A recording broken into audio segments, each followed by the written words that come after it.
All right, so we spent some time last week and we've been reviewing this week equations.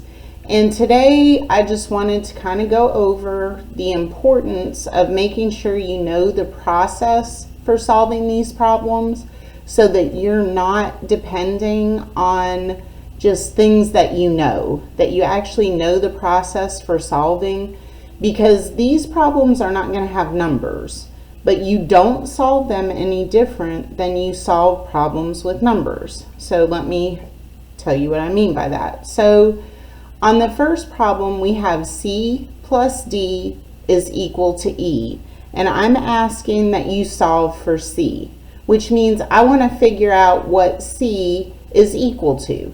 Well, we don't have any numbers in this problem, but we can still go through the same process. So if I want to figure out what C is equal to, I circle the C, I split the equation, and then the thing that's with my C is plus D. And the opposite of adding D is subtracting D. So I'm going to subtract D from both sides of the equation. If I have a positive D and I subtract D, these two things cancel each other out. That leaves me with just a C. And then on the other side of the equation, I have E minus D. And that is the solution to the problem. You can't solve it with numbers because we don't have any numbers in the problem. But C is going to be equal to E minus D. In the next one, we have P times Q is equal to R, and you're being asked to solve for Q. So I circle my Q, I split the equation. The opposite of multiplying by P is going to be dividing by P.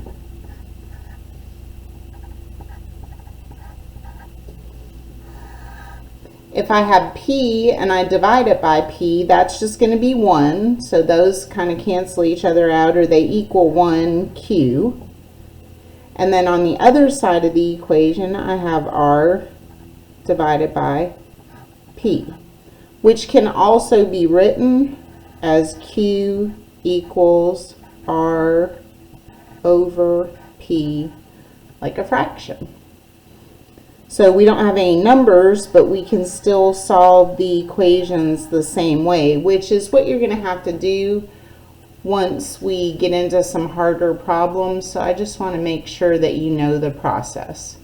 All right, the next one, we're solving for A. So I circle the A. I split the equation at the equal sign. What's with my A is minus B. The opposite of subtracting B is adding B. If I have negative B or minus B plus B, those two things cancel each other out, and that leaves me with just A on one side of the equation.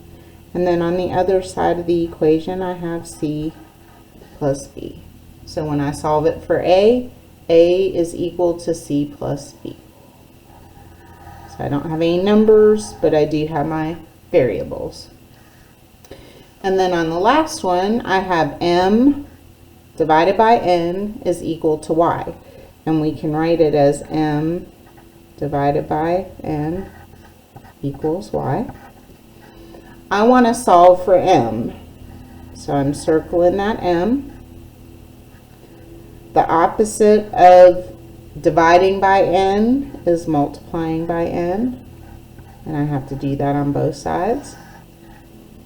If I divide by N and I multiply by N, those two things just cancel each other out, and it leaves me with just M.